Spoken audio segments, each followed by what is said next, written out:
Good morning. This is Black Crow Walking, coming to you from Australia, and I'm bringing you A Course of Love by Mari Perron. We're up to chapter 16. How exciting is that?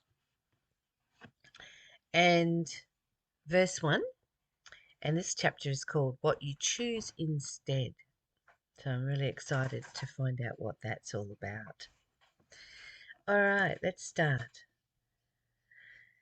The glory that you felt from love only seemed to be available from one and not from another. Love is not available from anyone in the way you think it is. Love has but one source. That this source lies within each of you does not make it many sources. For the many of you have but one source as well. This common source does not make any of you special, but all of you the same. You may ask now why it doesn't seem so, and the only answer is that you do not want it to. You do not want it to. Oh, that's interesting. I'm going to read that again. You may ask now why it doesn't seem so, and the only answer is that you do not want it to. For you perceive but what you wish for. So if you're wishing for love,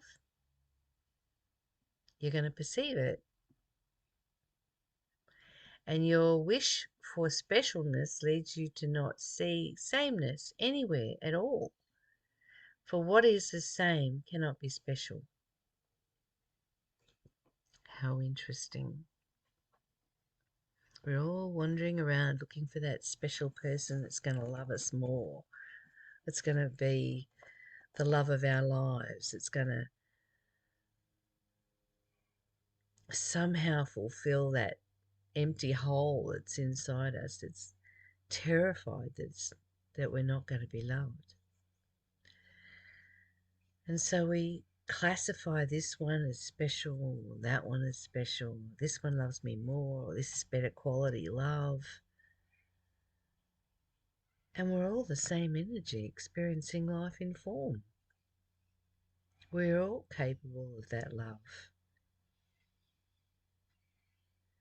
You all are familiar with the problem child who seeks love and attention in ways deemed inappropriate. You know this child is no less than any other child, and what he seeks the same as any other. Yet if this child grows up with behaviour that seems unchanged, you call him deviant or criminal, and claim that it is not love he seeks, and that he is now less than those who once were the same as he. What is the same does not change and become different. Innocence is not replaced by sin. What you do to criminals, you do to yourself, and to those you claim to love with a special love. For you do not see them as in the changeless innocence in which they were created and remain, but with the eyes of judgment, that you have judged and found the ones you love good and worthy of your love, makes not your judgment justified any more than the judgment that condemns a body to death or to a life in prison.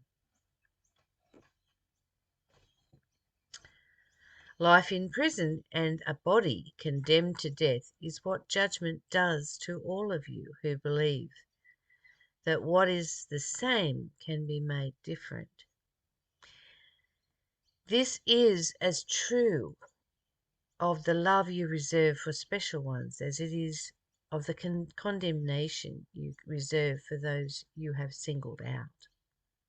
For judgment is what is required to make one special and another not. Isn't that the truth? We're so busy judging. We're trained to judge, and it's the most destructive thing. It puts one person in jail and another in specialness. How can we see this differently? How can we change this training that we have to judge people, to hurt people in this way? We're always judging. Is this person fat enough or skinny enough? Is this person tall enough or short enough? Ridiculous judgments that are so harmful.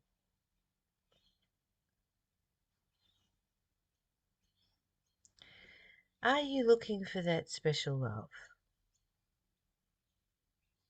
And have you set yourself up as the judge and jury of who is special and who is not? Are you judging your children?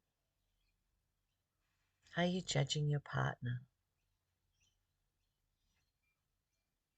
Are you judging your neighbour? What if we could let go of judging,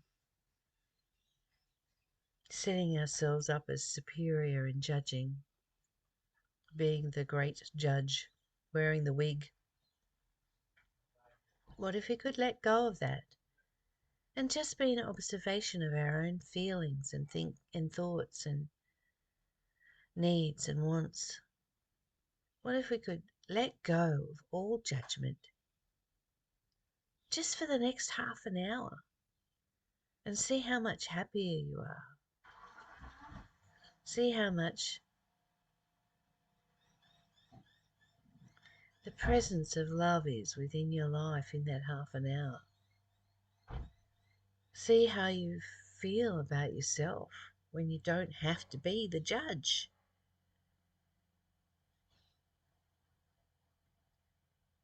I was sitting next to a lady the other day who was judging someone according to past experience, and she was miserable. She was really wound up, bound up, tight with judgment and hate and fear.